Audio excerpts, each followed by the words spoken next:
Bismillahirrahmanirrahim. Assalamu alaikum. Hello, everyone. Welcome to Teacher Development Webinars. Good morning, good afternoon, good evening, wherever you are. My name is Amanullah Sand. I facilitate virtual programs at Teacher Development Webinars. Teacher Development Webinars is a social action project to support teachers around the world with professional development opportunities. It is an initiative using the rise in online professional development to connect people from around the world with opportunities which they may not have had due to the old normal of face-to-face conferences. And for this webinar, it's a pleasure and privilege to introduce Penny Er. Penny Er was educated at Oxford, Cambridge, and Reading, where she did her MA TEFL. She has 30 years experience as an English teacher in elementary, middle, and high schools in Israel.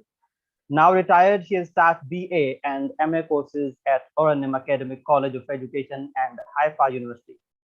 She is primarily interested in practical aspects of effective English language teaching and has presented papers on related topics at TESOL, IIT, TEFL, and other English teachers conferences worldwide. Her books are published by Cambridge University Press and include Grammar Practice Activities, published in second edition, published in 2009, Vocabulary Activities, published in 2012, a course in English language teaching, this one published in 2012 as well, Discussions and More in 2015, and Penny Er's 100 Teaching Tips in 2016. What a pleasure and privilege it is to have you, Penny. Thanks for being with us on Teacher Development Webinar. Thank you. Can you hear me okay? Yep, perfect. And can you see my screen? Yep, I can see. Okay, so I hope that everybody can see. I hope also I'll be able to see the chat box in a moment. Let's see.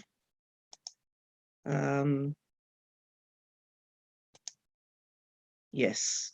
Okay. So if you have any comments while I'm speaking, please feel free to write in the chat box. I see there's a lot of people from very different parts of the world, so it's a really international meeting. And my topic today then is teaching vocabulary. It's a very sort of in topic these days. A lot of people are talking about vocabulary, and we decided that it would be interesting for you to see some insights from the research, but what I've chosen is insights from the research that are relevant, have practical relevance to classroom teaching, not too theoretical or up in the air.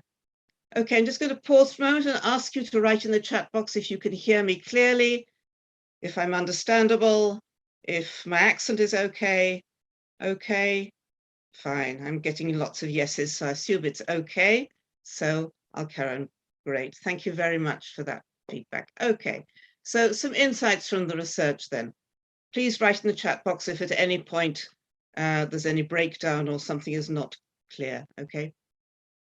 So the first important insight from the research is the amount, the quantity of vocabulary which needs to be taught in schools. And when you say quantity, that means how many words. But what is a word? How do you count a word? And there's a bit of controversy over this. Some people say a word is what we call a lemma. It's like the head word in a dictionary, words like the ones which you can see on your screen there. The other possibility is word families, which is fairly popular with applied linguists. So if you have the word care, you don't have to list separately words like caring, uncaring, it's all included in the word care. So obviously there are far many more lemmas than there are word families, because each word family includes a lot of lemmas.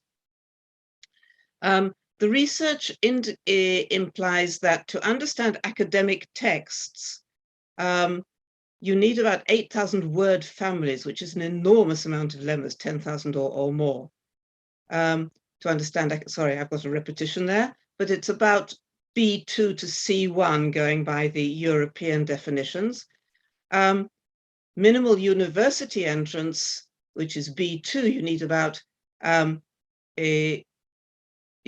about 5,000 word families, 6,500 lemmas, and intermediate level is a bit lower, obviously, 3,000 word families, 4,000 lemmas.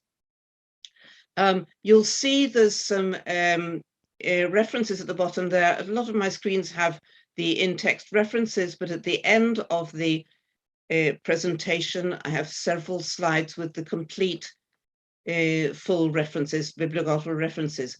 And I have already sent in my presentation, my PowerPoint, to the teacher development seminars, but also I'm going to give you my email so that you can write to me and get the full list if you need to.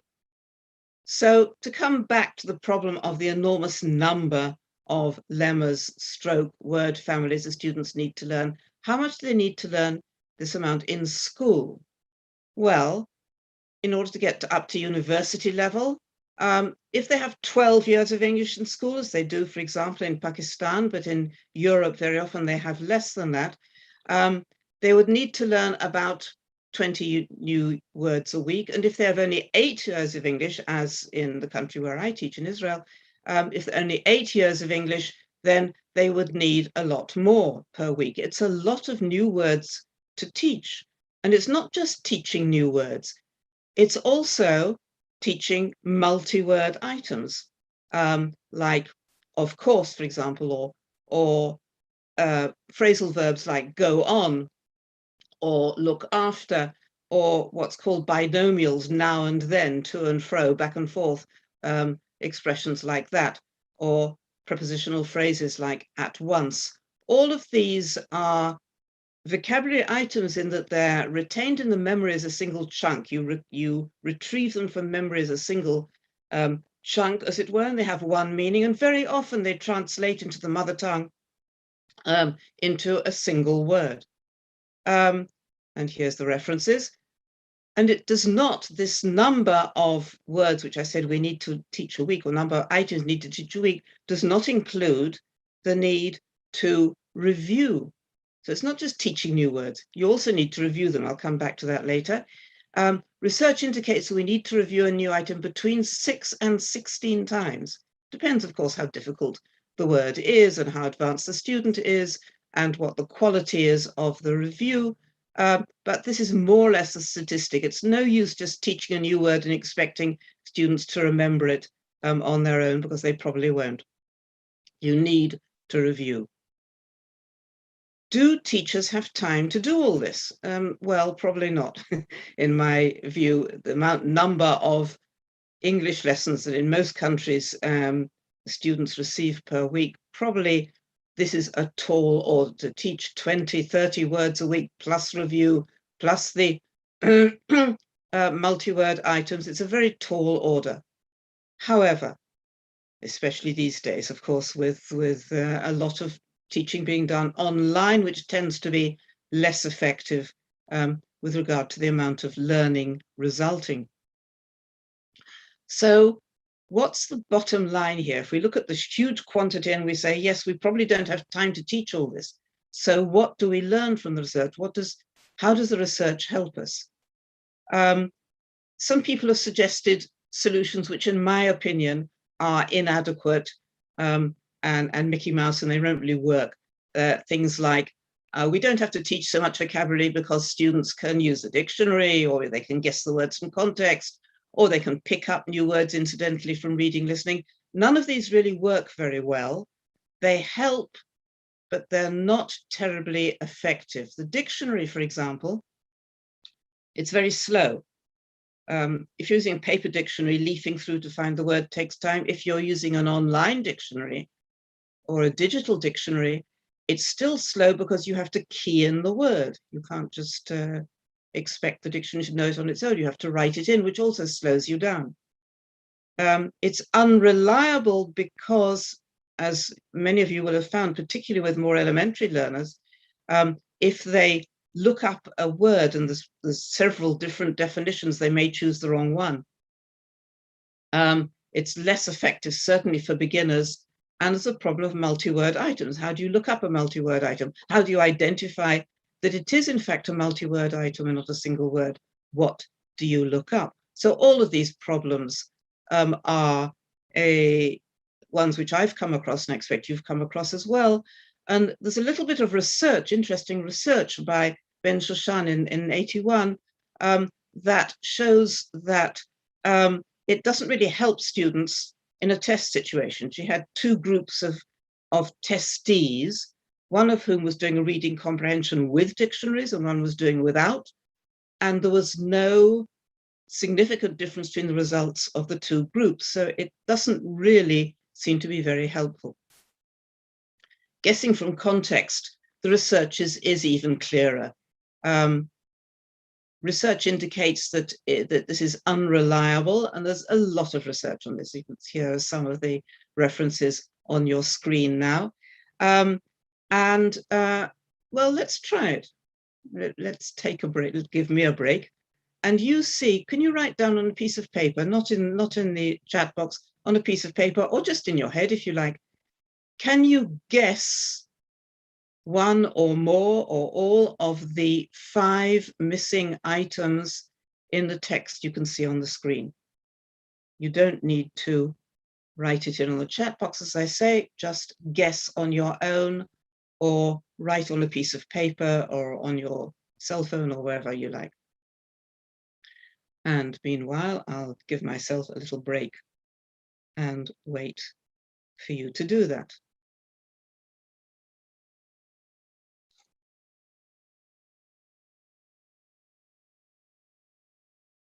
Whether you're seeing this through YouTube or whether you are on Zoom, see if you can guess. Okay. Even if you've only tried 2 or 3, I'm now going to show you the answers. And what I would like, those of you who are on Zoom, please write into the chat box how many of the 5 you guessed. And I'm going to be generous and say it doesn't have to be the exact word. It can be more or less the meaning, a parallel meaning, so a slightly different, a paraphrase perhaps. But if you got it more or less right, give yourself a mark. Okay, so how many did you get right?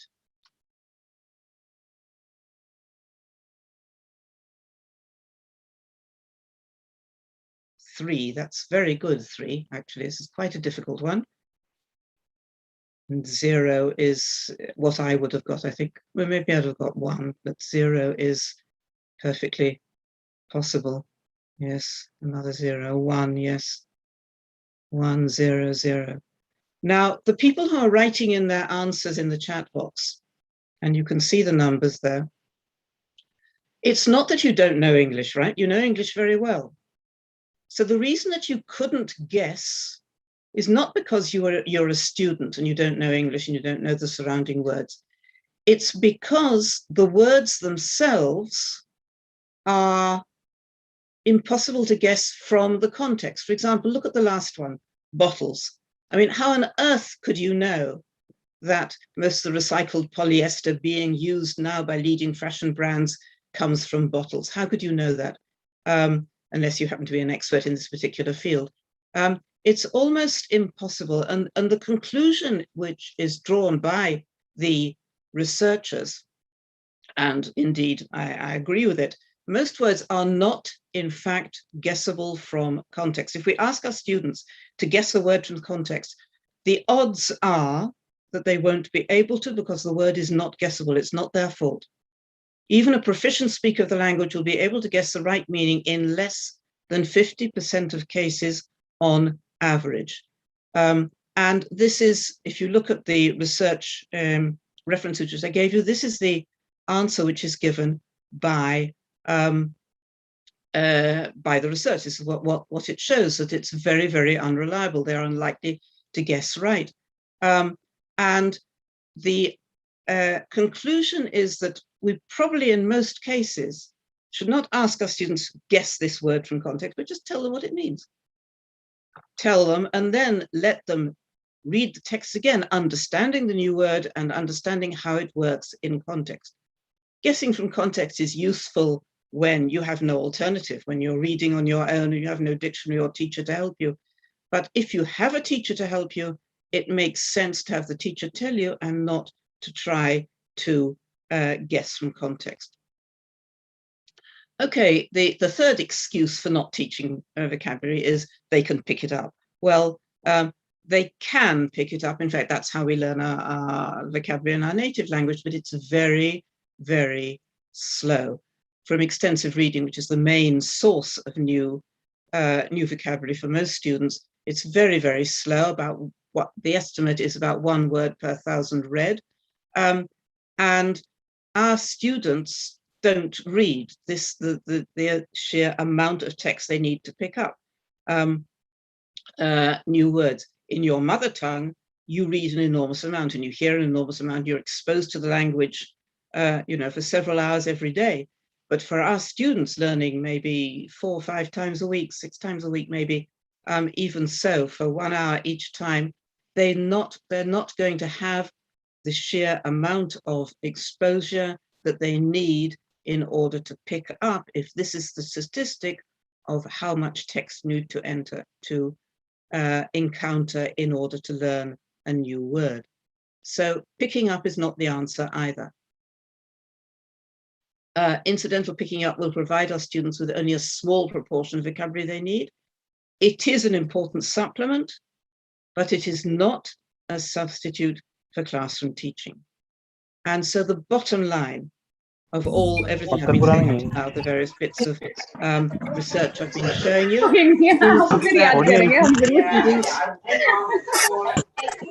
Matching heading.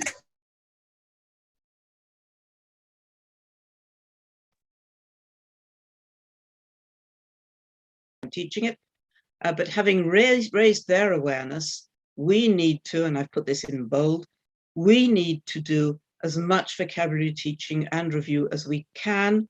I said before, I don't think we can cover everything, but what we can do is teach as much as we possibly can. I would estimate sort of a quarter of our time or a third of our time in class should be devoted to some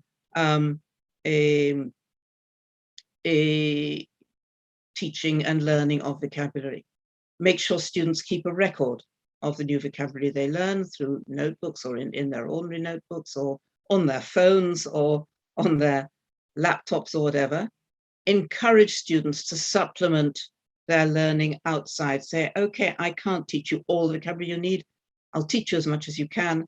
Please be aware that you need to supplement on your own through extensive reading, through surfing the web, watching video clips. Never mind if they're rubbishy video clips. The main thing is that they're in English and they're getting exposed to colloquial, useful English, movies, TV series, and vocabulary-oriented homework, of course.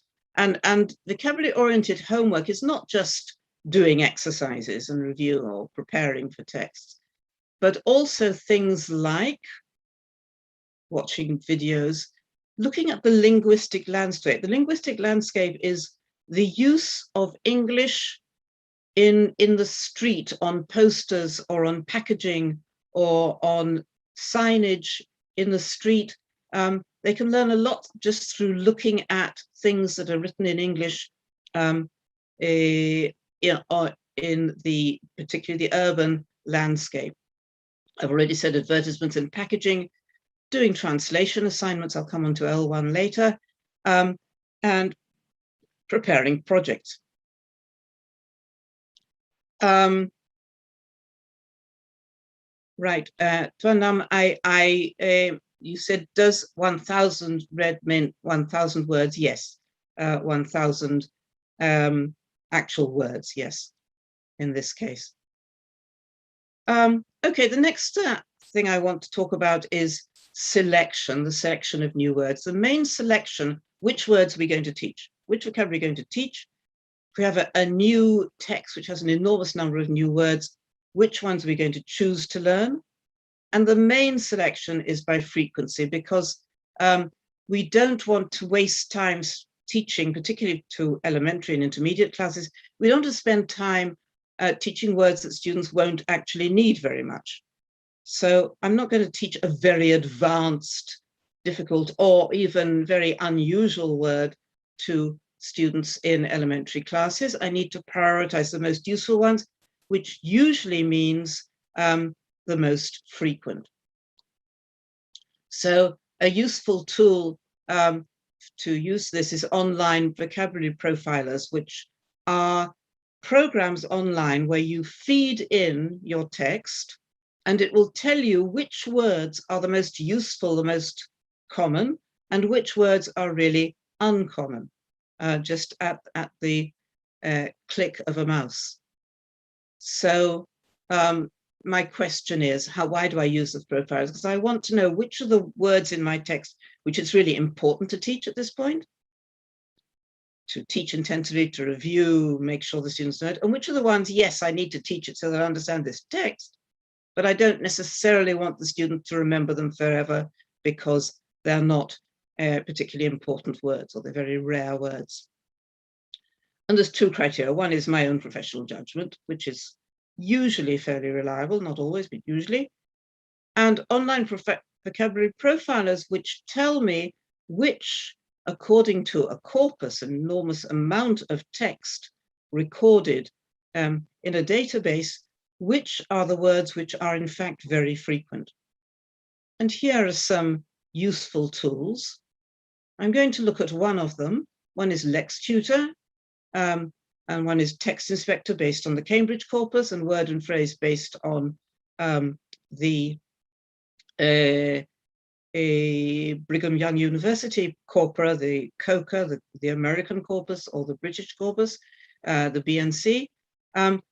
All these are based on different corpora or a combination of corpora of databases, but they all give you a fairly reliable idea of which of the items in a particular text that you copy paste into the program, which of the words are most important to teach. So let's have a look at, this is the LexTutor one. And when you click on the link which I gave in the previous slide, you get this window here, and the cream colored window in the middle is where you copy paste your text. So if I copy paste part of the text which I showed you before about recycling, I then click on Submit window at the bottom there, and it will give me something like this. And it simply color-coded the words in the text according to how frequent they are. So the blue ones are K1, which means they are in the top 1,000. They're for beginners, sort of A1 level, very easy and essential words. K2 slightly more important. We're moving into A2 here, A2B1, and they are the green ones. The yellow ones are B1, B2, and then from K4, the fourth 1,000 upwards, we're beginning to get advanced. So if you're doing this text with a not terribly advanced class, you might only emphasize the blue, green, and yellow ones, and maybe teach the orange ones if you feel that your class is up to it. But it's up to you which to choose, but it does give you a very helpful tool to decide which are the words you're going to prioritize. Of course, there are other reasons for teaching new words other than frequency, which we need to use. We may need to teach a new word or phrase because it's easy. And you know, if it's easy to learn, let's teach it. What do we have to lose? Or because it's culturally appropriate, or because it's useful for teaching. Classroom interaction words like open your books or go to page whatever, or exercise, or all the instructions they have for doing exercises, textbook terminology, linguistic terms like noun or verb we might want to teach, even though it's not very frequent. So these are other reasons for teaching frequent words, but still the main criterion remains frequency. Another, I forgot that we had this, a last item here, just fun, interesting to know. particularly with elementary students, we sometimes need to want to teach things that are just fun to know. They're interesting ideas, or names of animals, for example, which they might enjoy. My next item, which I want to talk about the research about, is a quite interesting counterintuitive one. It's about the teaching of sets of words. Basically, sets of words are probably best learned together if they naturally co-occur in a real life context. So, for example, the words from a text are naturally co-occurring in a text on a particular subject. So it's good to teach words that all came up in a particular text or particular theme or particular situation. What is not good to teach, apparently, according to the research, is sets of the same kind of thing, like clothes or prepositions or parts of the body, words which are all the same part of speech, like all the colors, for example, or all clothes, and all mean the same kind of thing. Let's look at the research on this. The original study was done in 1993 by Tinkham, and he asked, does it help learners to master a new set of lexical items if they're all members of a semantic set, as I just described? And what he did was, he took sets of students and he asked them to learn rubbish words. The rubbish words are the ones on the right after the equal sign, and he told them this is what they mean. So if you look at the column on the left for the moment, so he said Moshi is shirt, Umau is jacket, Blaikel is sweater. Those are all part of a lexical set. There are a few more, but these are part of a set called clothes. And then he gave another set, also of nonsense words, which had nothing to do with one another. Rain, achen, and car, nello, and frog, kawas. And he said, okay, remember what these nonsense words means, and then I'm going to test you. And another group, he took the same nonsense words, but told them that these nonsense words are part of the non-associated words, and these are part of the associated words, of the same part of speech and general topic.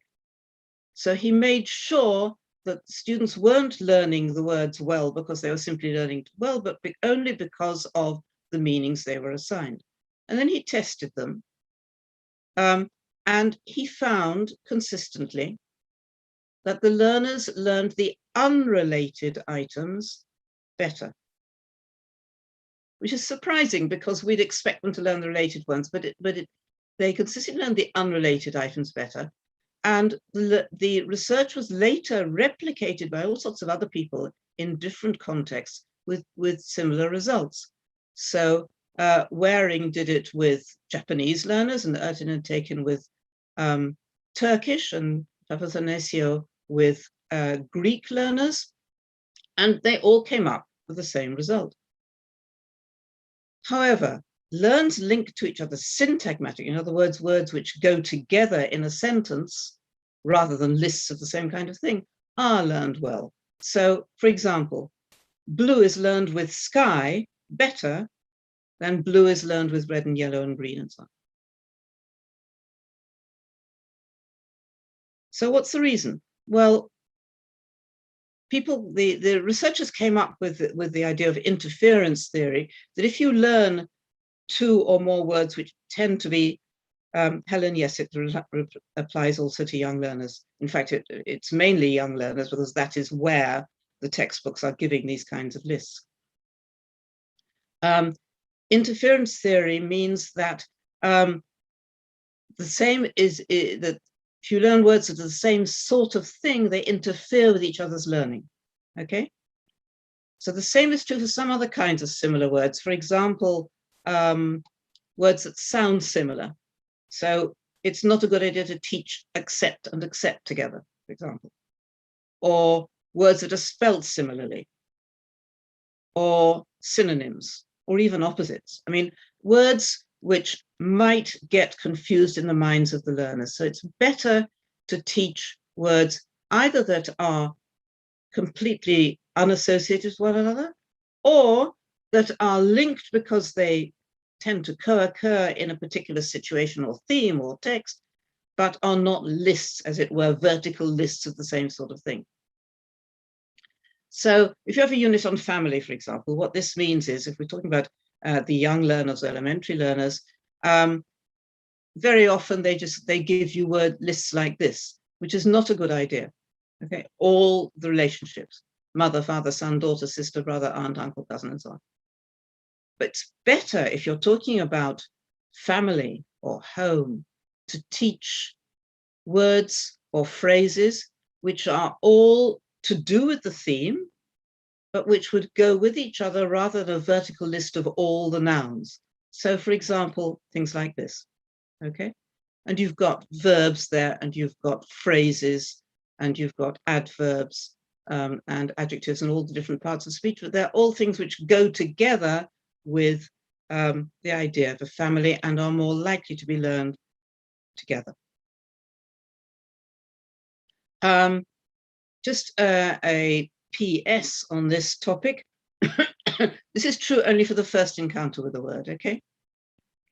It's fine once it's been learned, a particular word, as you say, you've learned dog in one situation, and in a different text you've learned mouse or cat, then later on it's fine to do review exercises which do use these groups of words. So in a review, for example, you might do odd one out exercises. Here's a whole list of ones, which is the odd one out, or brainstorming, how many animals can you think of?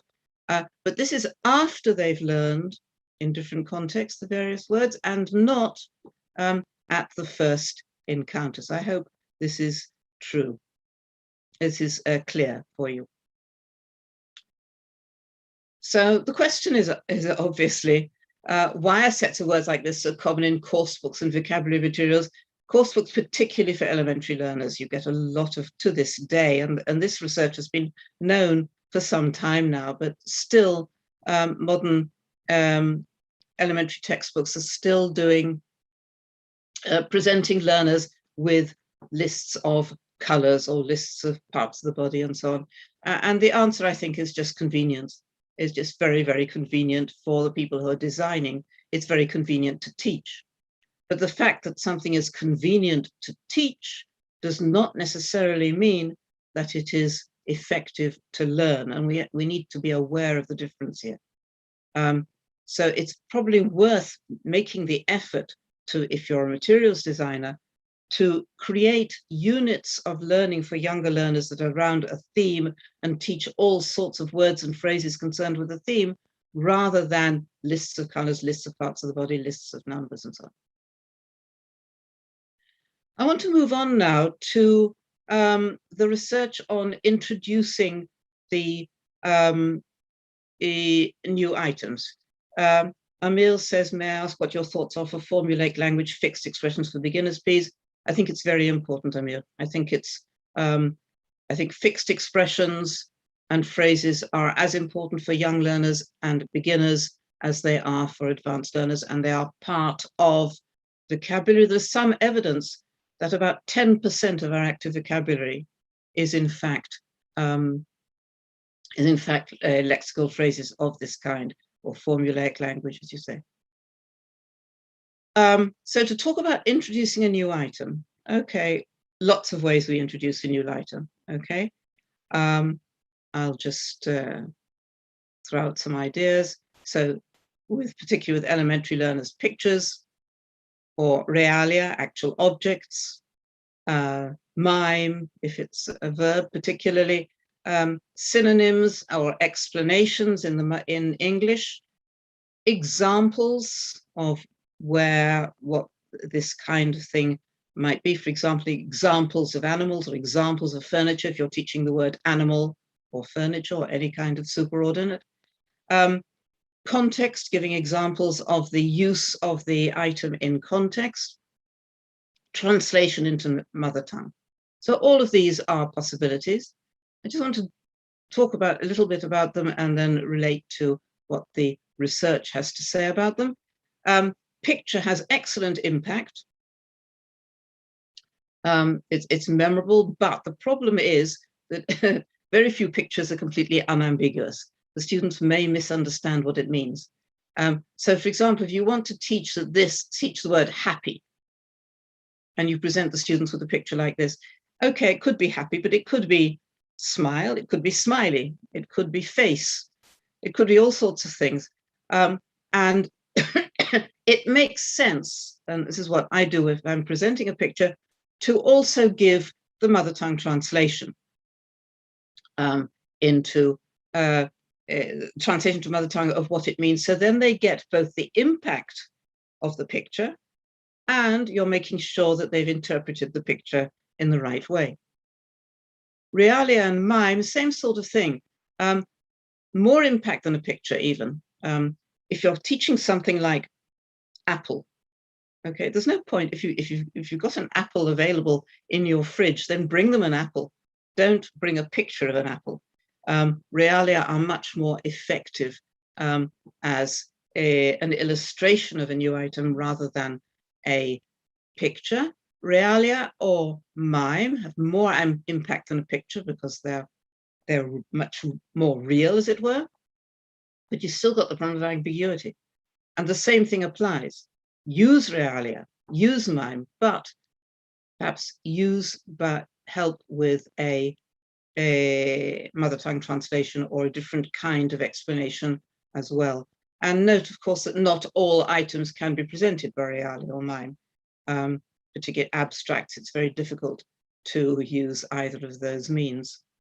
Synonym, quick, easy, but can only be used at a higher level because it assumes that the students will know the synonym. It means that they know a lot more vocabulary to start off with. So it's probably only useful at higher levels. It is also an interesting fact that there are very few exact synonyms within a language. There are some pretty exact translations into another language, but within a language, there are minor perhaps, but nevertheless substantial differences between synonyms, and therefore it's not always reliable to give a synonym. Mei is giving me a huge question here. I'll come on to this at the end, if I may, because your question would actually occupy a whole hour's lecture. So I'll hold on to that one, and I'll see if I can get back to it later. Explanation for higher levels. Again, because it assumes that they know quite a lot of English if they can understand an English explanation, and it gives added exposure to English. But explaining a new word takes a long time, and it's not always clear. For example, if you're explaining the word disappointed,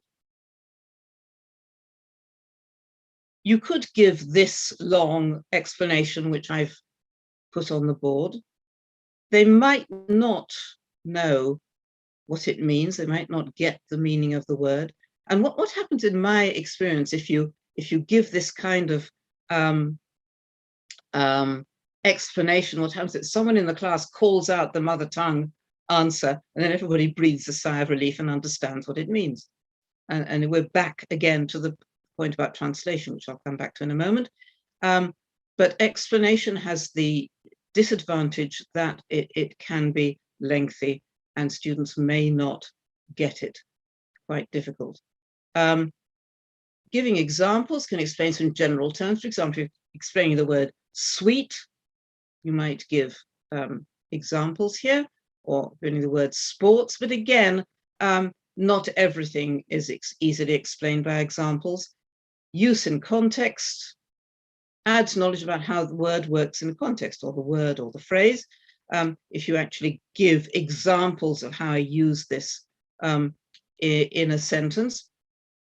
But often, you remember what we saw about words in context, guessing meaning from context in the previous text example, that the text does not necessarily clarify the meaning enough. Here's some examples. We discussed the idea in class, we discussed this in groups, they discussed the issue. If they didn't know the meaning of discuss in advance, it is questionable if they would be able to get the right answer from the examples here. Translation. Usually accurate, it's more accurate than a mother tongue synonym for the reason I gave earlier, very quick. And it's very natural. I, for example, if I'm learning a word in my second language, it really helps me if I know what it is in my first language. And if I'm looking up a word, I'll tend to look it up in a bilingual dictionary, not a monolingual dictionary. It's very natural to want to know what a new word means in your own language. It doesn't give much impact, and it doesn't give context. But the research, there is some research that learners do, not just my own intuitions or your intuitions, but learners access the meaning of language through their L1. It's actually been some sort of very careful, rather abstract and difficult, but fairly convincing research to show that you access the meaning of a new word through meanings in your L1. Okay, Luciana's question, example with a picture of a happy, another, yes, an antonym, anything which can give added evidence helps. I think your example of an antonym is good. Give a sad face and contrast with a happy. That would clarify further.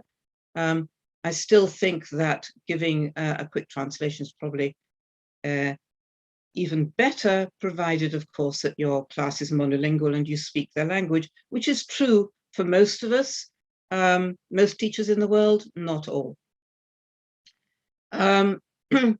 There is research which shows that using L1 in teaching vocabulary is helpful. So don't feel guilty about it.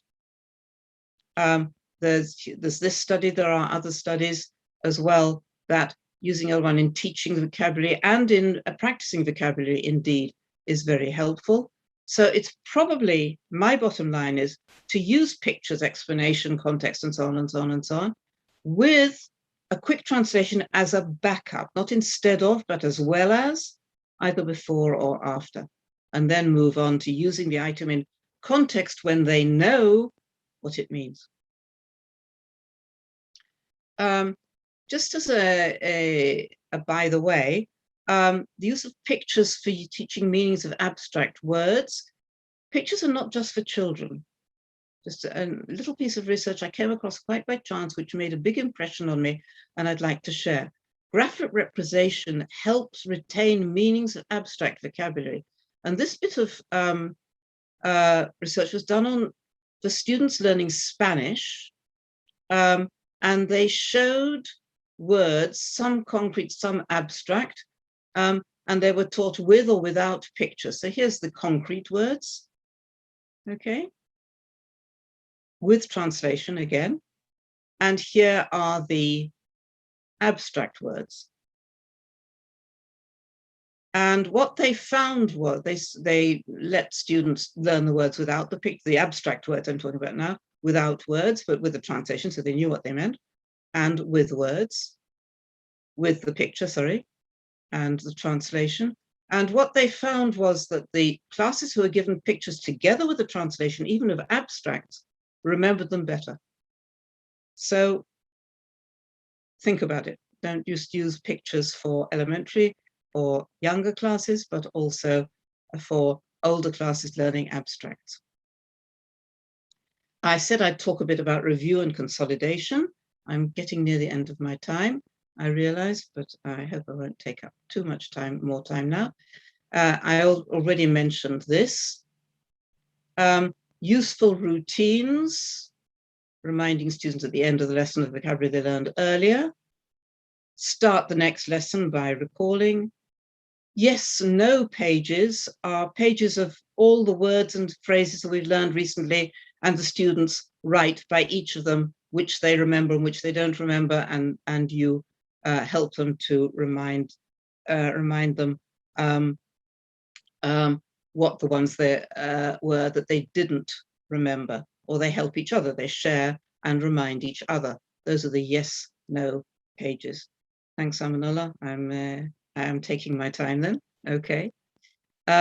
Prepared dictations and quizzes, not surprise dictations, not surprise quizzes, but ones you say, okay, guys, tomorrow I'm going to give you a quiz or a dictation on all the words and phrases we learned over the last 2 weeks. So prepare them. You want them to succeed. And the routine of a success-oriented dictation, a dictation where they're likely to get it all right because you've helped them review or given them time to review, this is going to be a very good way of consolidating learning. Important thing about review. I mentioned earlier that one of the factors which makes a big difference as to whether review is effective or not is not only the quantity, but the quality. Research evidence indicates that mere repeated exposure doesn't help too much. Just coming across the word again in a text or repeating it 20 times doesn't help very much. What does help is if you tell the students, try to remember the meaning. Here's a word, try and remember the meaning on your own. Or here's the meaning, see if you can remember what the word was. So challenging the students to recall rather than just showing or saying the word again. And again, an enormous amount of research on this. I'm going to pick up one of them because it's really a clear one, I think, by Karpik and Rodiger. They had 4 groups of students who were taught 40 items. I think it was in Swahili. And then some of them were told to review the items through looking at the words again and the translations and reminding themselves. And the others were actually tested, tried to remember, and they were told, this you got right, this you got wrong, and these are the ones that you got wrong, so have a look at them again. I'm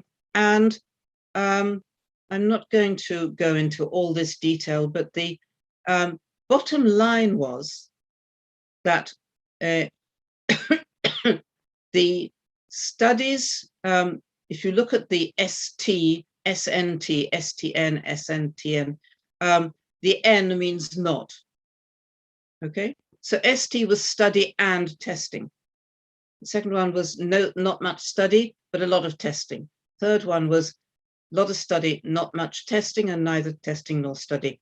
And the clear result is that any procedure which included testing, in other words, requiring students to remember and retrieve the meanings when they were going through the words again, rather than just being shown them again, got much, much better results, very clearly.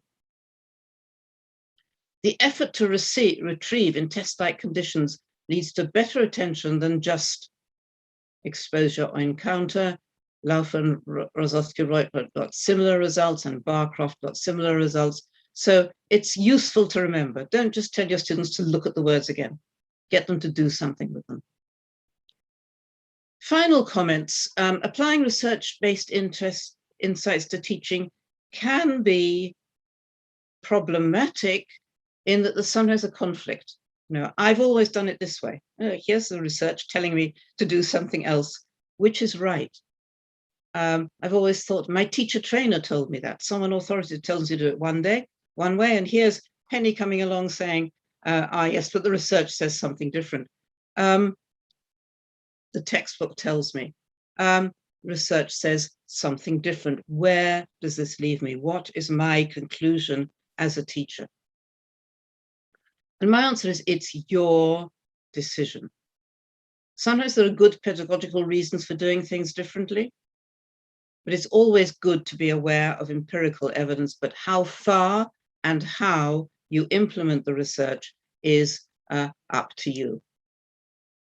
So thank you very much for your attention. And I'm now open to, we have got another 10 minutes for questions or things which I've missed from the chat box that you want to remind me about. I wasn't looking all the time. I tried to look most of the time, but not always. So please feel free to answer to ask, I'll answer, or you can answer actually. Anything you want to add? Over to you. Thank you so very much, Penny, for this insightful talk. It was wonderful listening to you. An honor to have you at Teacher Development Webinars. And now, as you said, the floor is open for questions and answers. If you have any questions, please post them in the chat. So, yeah, questions pouring in. I see this question from Sujata. What is the role of vocabulary games in learning new vocabulary? Anything which is game-like is likely to be interesting and fun and good for learning. So yes, well, the chat box is going much too fast for me. Manolis, I'm going to have to ask you to tell me if there's anything that I've missed here. Games are good, but word games like Hangman or Word Search are not so good because students tend to spend a lot of time puzzling out or wondering and not much time actually focusing on the words itself. So vocabulary game-like activities, provided they are learning rich, yes. Word games like Hangman, no, and I haven't got time really to go into that at the moment. But invite me back, I'll talk about it next time. Okay, yes, next question.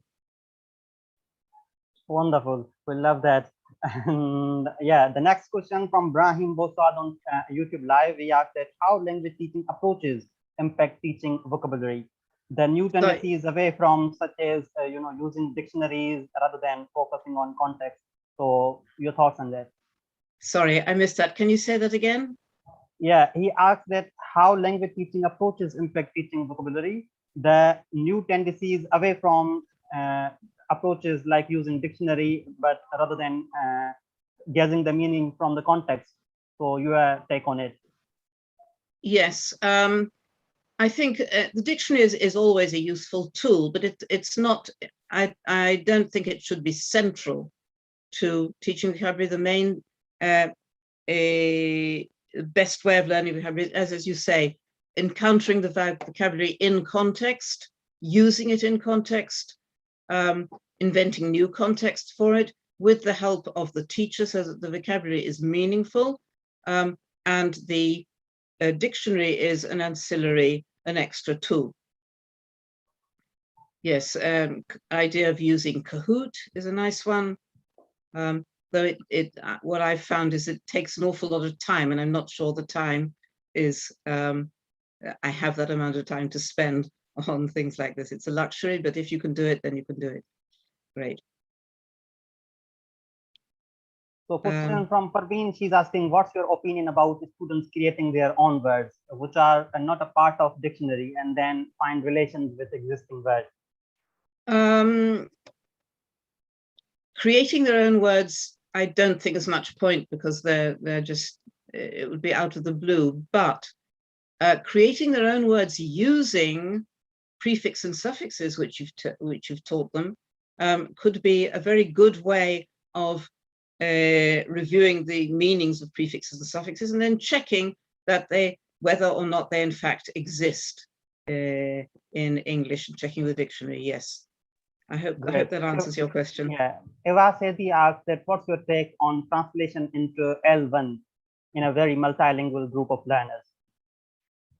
What is my opinion about using L1?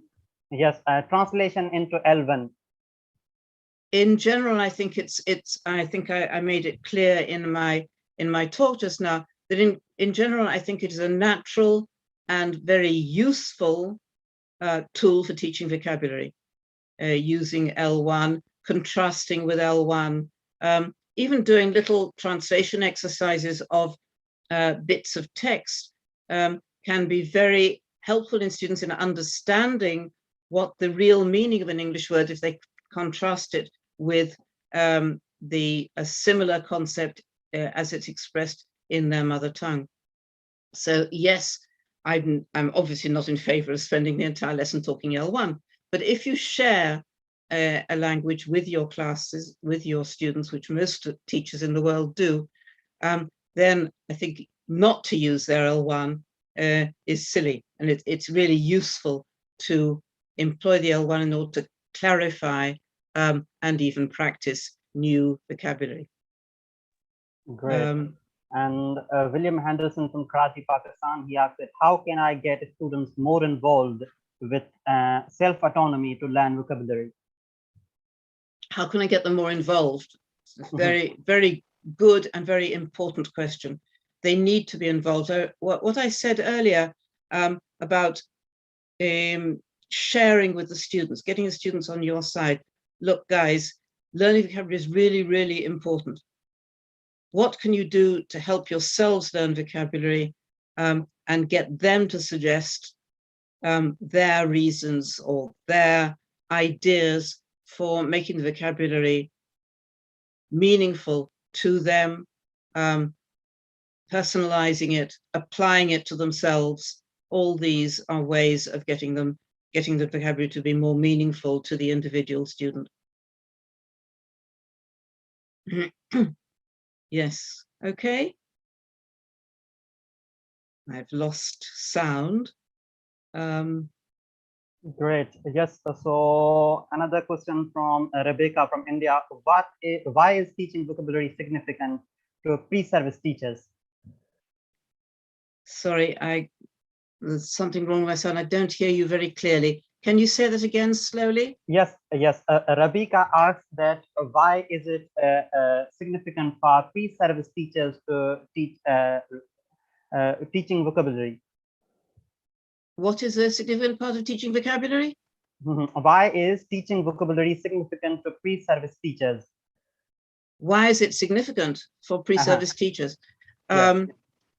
Mainly because vocabulary is the main vehicle of meaning in any language, more than grammar, more than pronunciation, more than anything else.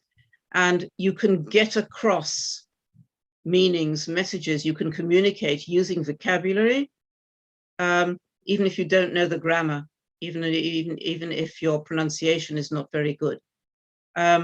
Vocabulary is absolutely essential, and it involves an enormous amount of learning, of a time spent memorizing new words. So you do need, in order for students to achieve proficiency at intermediate or advanced levels, they do need an enormous amount of vocabulary, and that is why it is important to make both teachers and students, but in your question relates to teachers, to make the teachers aware in in-service and pre-service courses of how important it is to teach vocabulary and what the best ways are to do so. So yes, absolutely essential. Thanks for that. Ranjani from Oman, she asked that how to make vocabulary stick, how to help students apply new learned vocabulary on their own. Using new vocabulary on their own. Yep. And some tips for learners is this vocabulary could stick with them. Yes, I think this links to what I was saying about retrieval.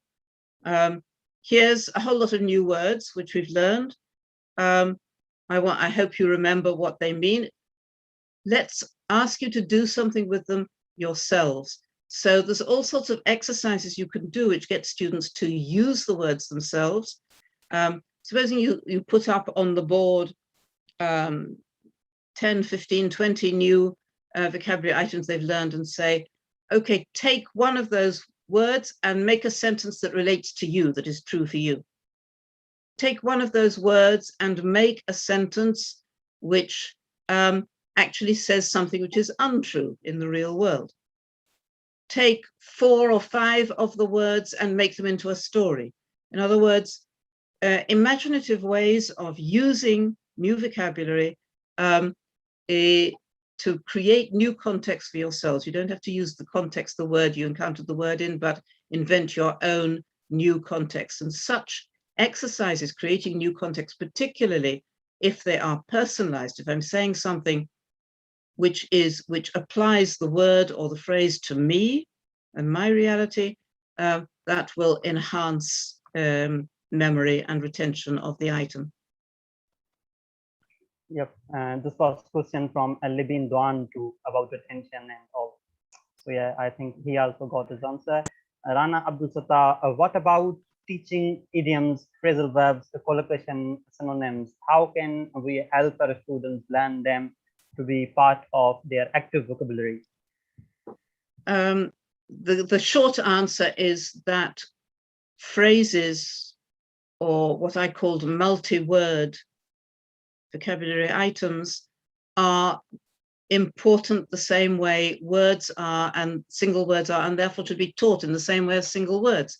So write them down and write down their meanings. Think of sentences which they would come into which would contextualize them.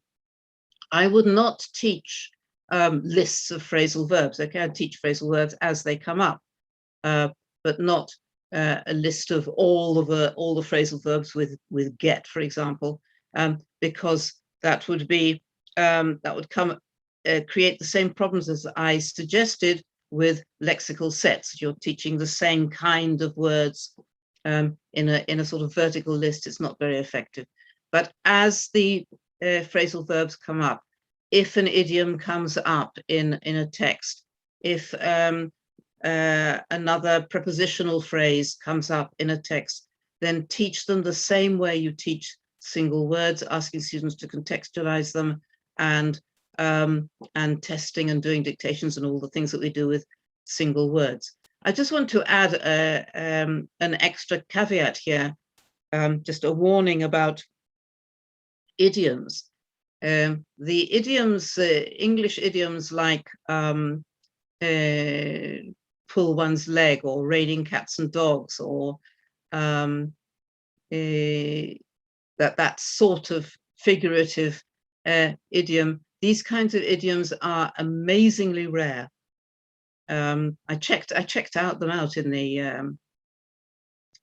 the corpora, and they are surprisingly rare. So don't worry too much about teaching these very metaphorical idioms, what's called idioms in literature. They are less important. What is important is the very common multi-word items, like, as I mentioned before, like at once, or of course, or go on, or look after, all these kinds of things which come up very frequently and are important to teach. Awesome. So question from Aruba Malik, she asks, I have a question that how many vocabulary words should be shared with younger students ideally? Sorry, how many? How many vocabulary words should be shared with young learners ideally? I'm sorry, I didn't understand the question. See if I can find it in the chat box. Yes, it is in the chat. And Uruba asked that how many words, vocabulary words, should be shared with young learners ideally? How many vocabulary? I gave an estimate, I think, earlier on. For elementary learners, say the first 2-3 years of English, it's something like 2,000 words we should be aiming for. When I say words, I mean words or multi-word items. Of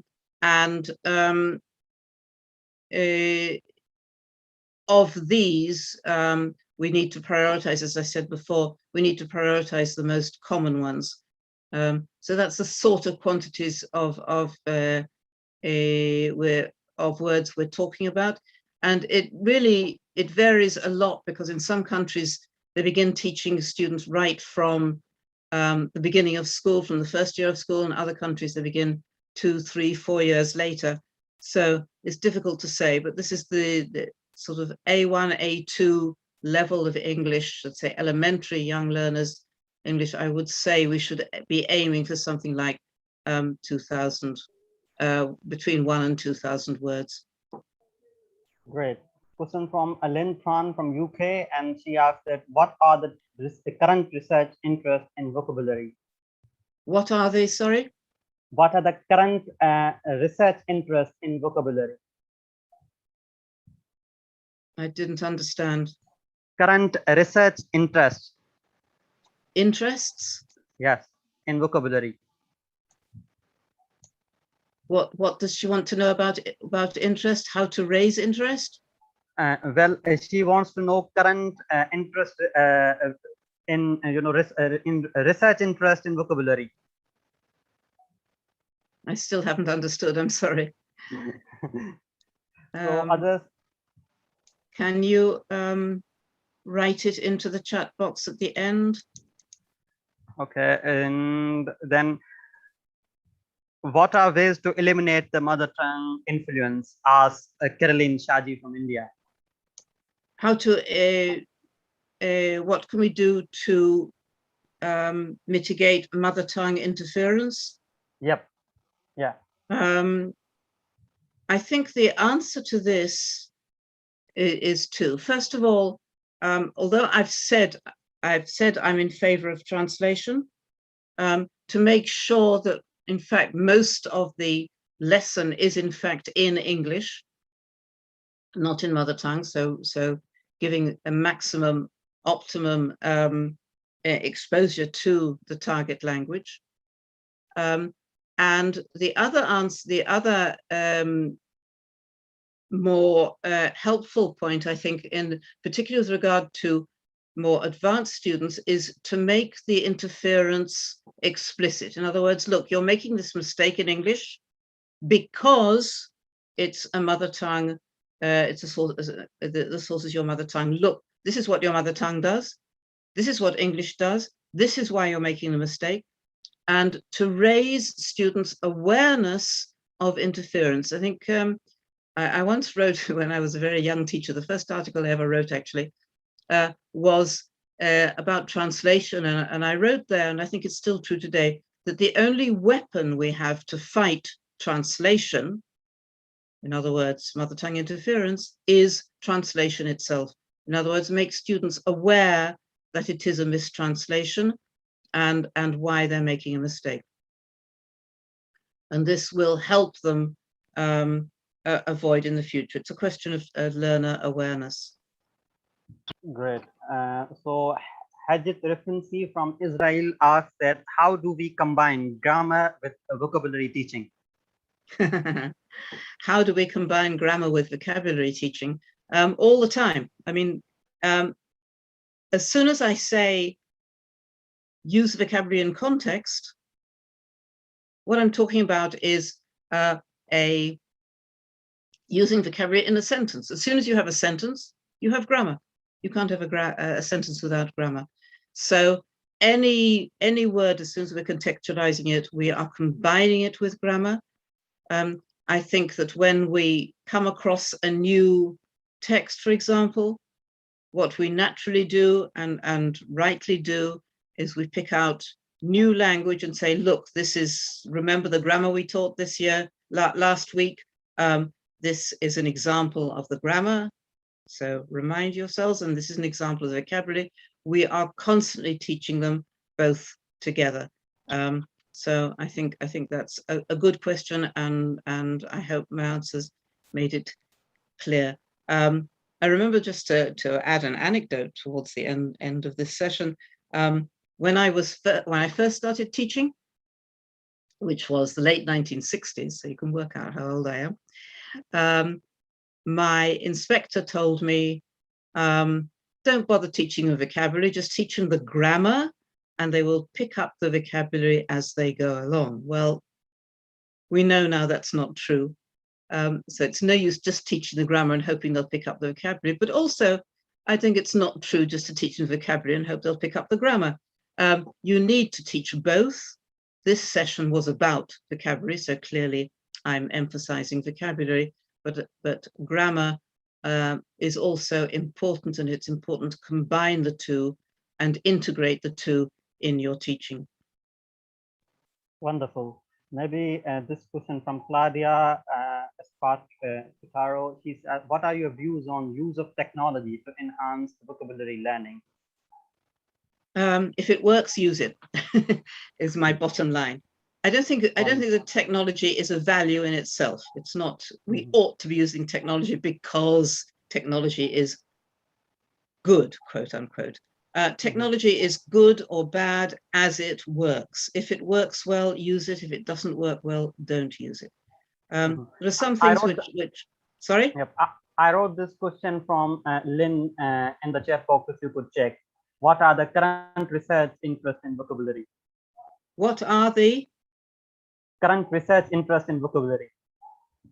current research interests in vocabulary? Yeah.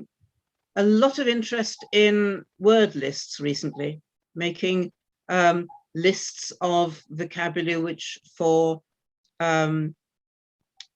academic purposes or for elementary purposes or intermediate purposes. So a lot of work on corpus linguistics, which is the basis for vocabulary lists. So corpus research, what else? Studies of how words are coming into fashion, going out of fashion, the changes in vocabulary in the last, particularly in the last 20 years. These are perhaps the two big areas which I can think of off the top of my head, but as soon as we finish the session, I'll probably think of lots more, but that'll do for the moment. Wonderful. Thank you so very much for such an insightful and wonderful session, Fanny. And in the last, any final words for our audience, our teacher community?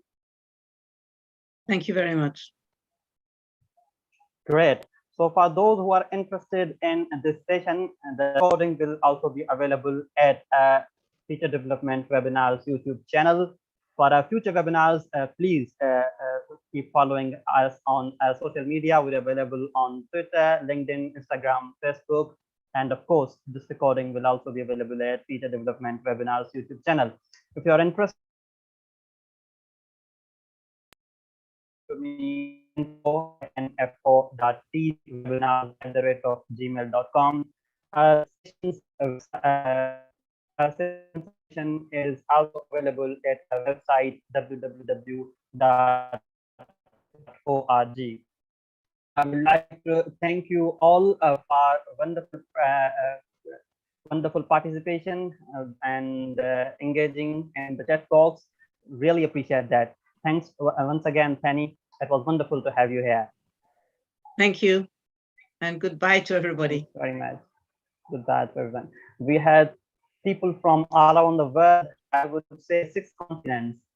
So yeah, kudos. Thanks for being safe. Bye bye.